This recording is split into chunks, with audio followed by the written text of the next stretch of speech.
Hello friends, welcome to Abhi vlogs. இந்த வீடியோவில் நம்ம ஒரு தோசா நூடுல்ஸ் ரெசிபி தான் பார்க்க போகிறோம். என்னோட முன்னாடி வீடியோவில் காட்டியிருந்தேன்.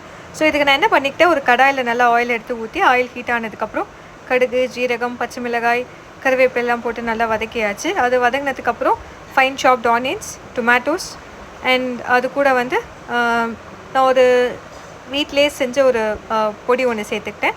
அந்த பொடி வந்து நம்ம வீட்டில் குழம்பு மிளகாய் தூள் இருக்குல்ல, குழம்புக்கெலாம் போடுற பொடி, அதோட துளி கல்லுப்பு அண்ட் அது கூட 2 பல்லு பூண்டு வச்சு மிக்சியில் நல்லா ஃபைனாக அரைச்சிக்கிட்டிங்கன்னா அந்த தூளை வந்து நம்ம இட்லி பொடி மாதிரியும் யூஸ் பண்ணிக்கலாம், தோசைக்கு தொட்டுக்கலாம் அண்ட் சாதத்தை கூட போட்டு நல்லெண்ணெய் போட்டு மிக்ஸ் பண்ணி சாப்பிட்டா பூண்டு பொடி மாதிரி ரொம்ப டேஸ்ட்டாக இருக்கும்.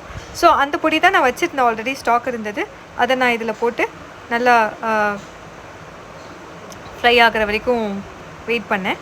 ஸோ அதில் கொஞ்சம் மஞ்சள் பொடியும் போட்டாச்சு, உப்பு போட்டாச்சு. உப்பு கொஞ்சம் பார்த்து அளவு தேவையான அளவு மிக்ஸ் பண்ணிக்கலாம். பிகாஸ் ஆல்ரெடி தோசை மாவுலேயும் உப்பு இருக்கும், நம்மளுக்கு இந்த நான் சேர்த்துருக்க பொடியிலையும் உப்பு போட்டிருக்கேன். அண்ட் நான் சாப்பிட்டு பார்க்கும்போது எனக்கு ஏதோ ஸ்பைசி மிக்ஸ் ஆகிற மாதிரி, ஸ்பைசி ரொம்ப கம்மியாக இருந்த மாதிரி இருந்தது. ஸோ அதனால் கொஞ்சம் கரம் மசாலா பொடி, soya sauce and chilli sauce எல்லாம் போட்டாச்சு. போட்டுட்டா நம்ம தோசா நூடுல்ஸ் ரெடி. தேங்க்யூ.